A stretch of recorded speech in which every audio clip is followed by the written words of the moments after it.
welcome back to my channel. My name is Melissa. Channel is Melissa_done in6.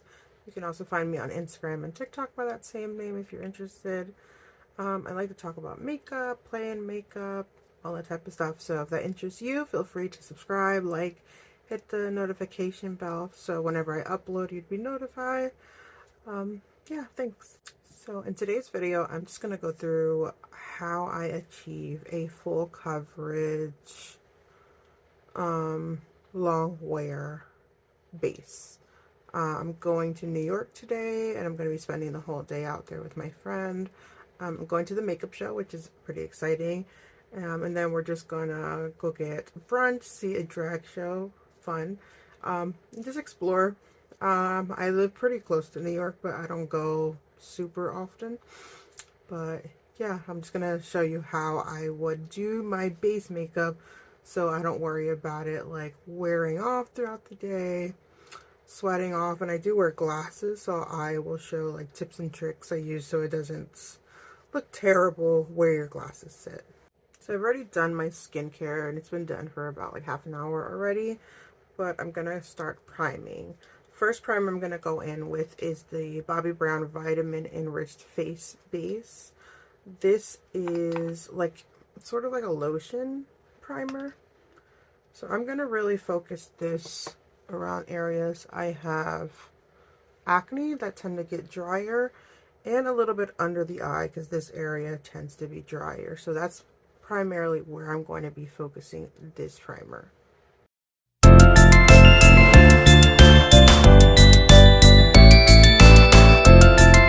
Next primer I'm going in with is the Milk Makeup Hydro Grip Primer, and I'm just going to apply this one actually all over the face. So this is a gripping primer, but this formula is also a tad bit moisturizing, but not like too much. So it won't cause like oiliness, but the gripping does what it says. It grips your makeup and aids in the longevity. And the final primer I'm going to go in with, it's a little excessive, is the Pore Saver Matte Makeup Primer. So this is kind of like those traditional silicone primers, but I find like this one is not as thick. And I'm just going to apply this like where I get oily. I have combination skin, so throughout the day I will get oily around my nose, like in the T-zone. So just around there. And it's super silky, so it helps to blur if you have any large pores in this cheek area. And again, this is just something I do when I'm like wanting my makeup to last all day. This is not something I do every day.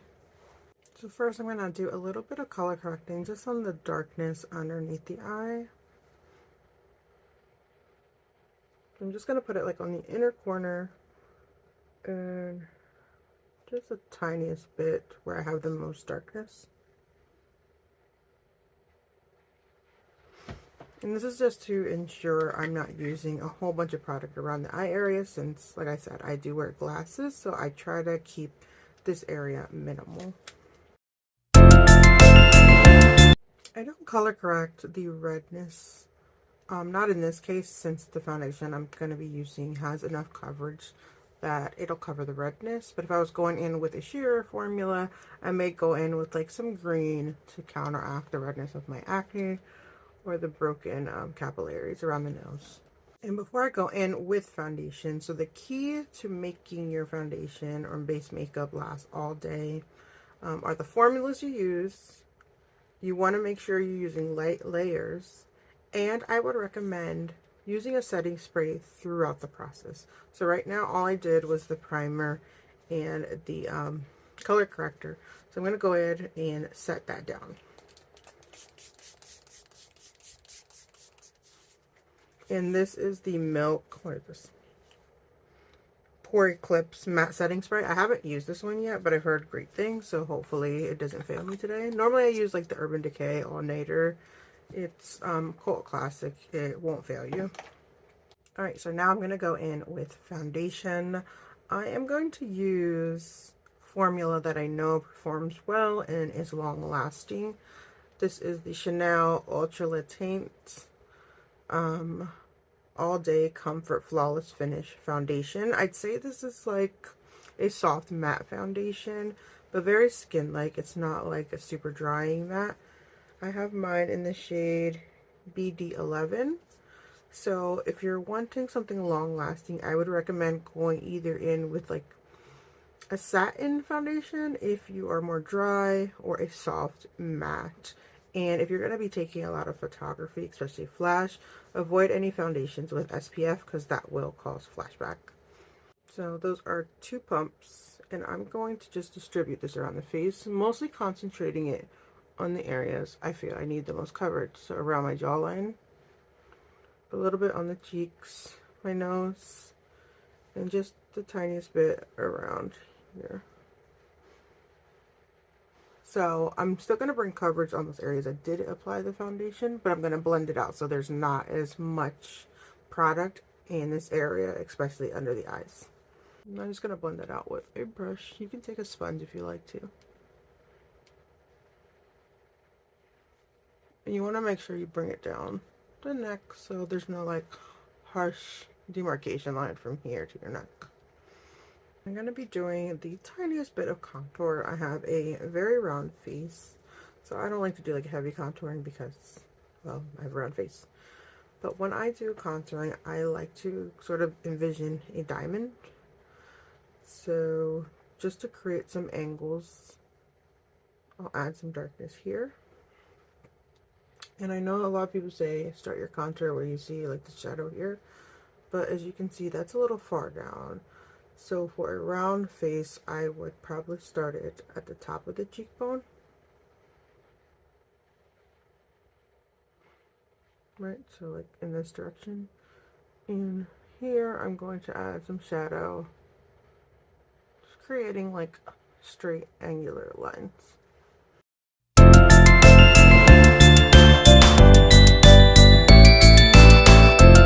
And by the way, to do that contouring, I went in with the Kiko Milano sculpting stick in 201.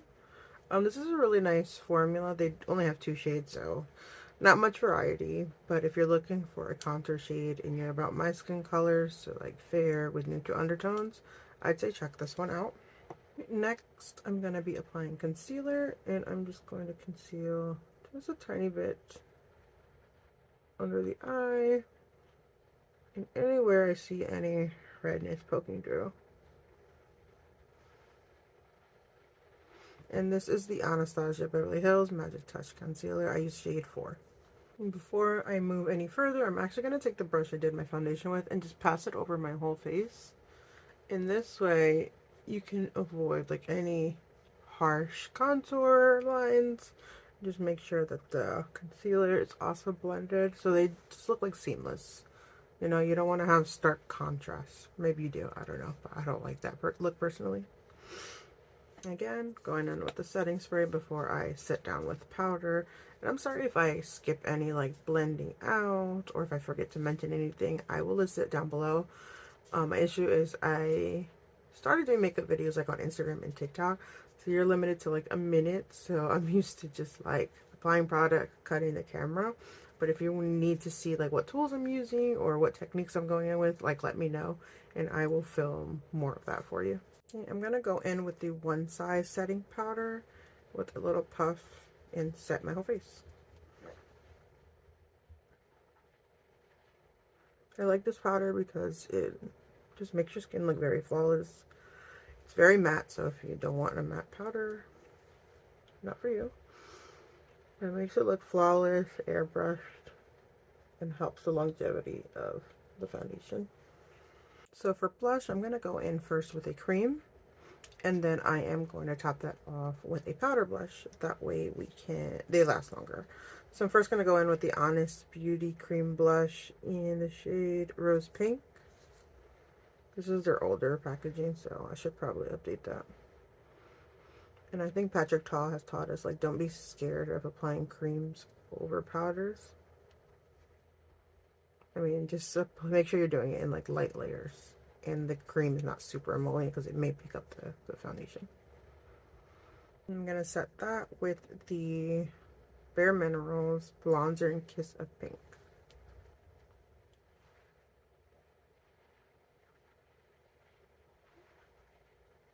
For bronzer, I'm going to go in with the Pat McGrath bronzer and Nude Honey. And just apply that to the perimeter of the face.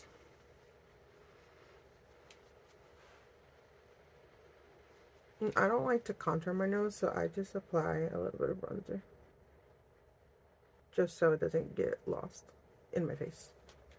At this point, if you find like things are, you want some brightness back into your face, or like you brought your bronzer down too low, take a powder foundation in a shade a bit lighter and just apply it to where you want to lighten.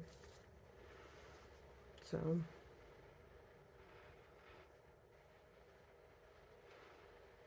maybe a little bit under the eye.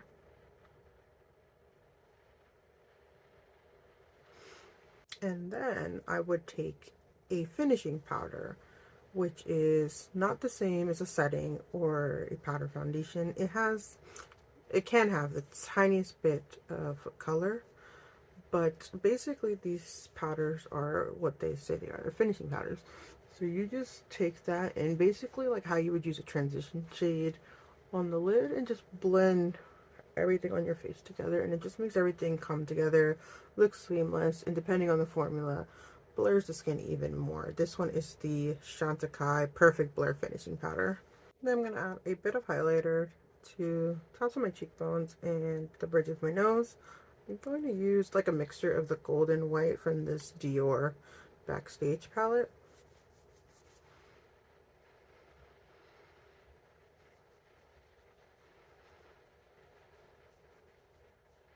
And the last thing I'm going to do is, again, go in with setting spray, but this time I'm going to go in with two.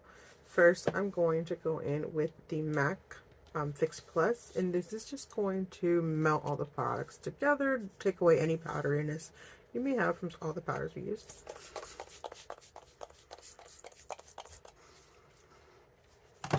And then I'm going to go in again with the Milk setting spray, which is more of a matte finish.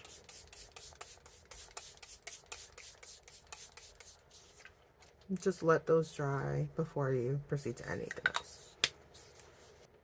So that is how I complete a full coverage, long wearing face. So this way I can just go about my day and I don't have to think about, oh my god, my foundation's transferring, it's breaking down on me, it's getting too oily. I know this works and it lasts a long time. Again, I will leave everything I use listed down below. If it has an asterisk, it is an affiliate link, so I would make commission off of that. If that makes you uncomfortable, please just shop directly through the retailer. Again, thanks to anyone taking the time to watching and supporting my videos. I truly do appreciate you. Leave me some comments. What are some tips and tricks you have to make your foundation last long? What are your favorite go-to products for that sort of look? Until next time, have a great day, guys. Bye-bye.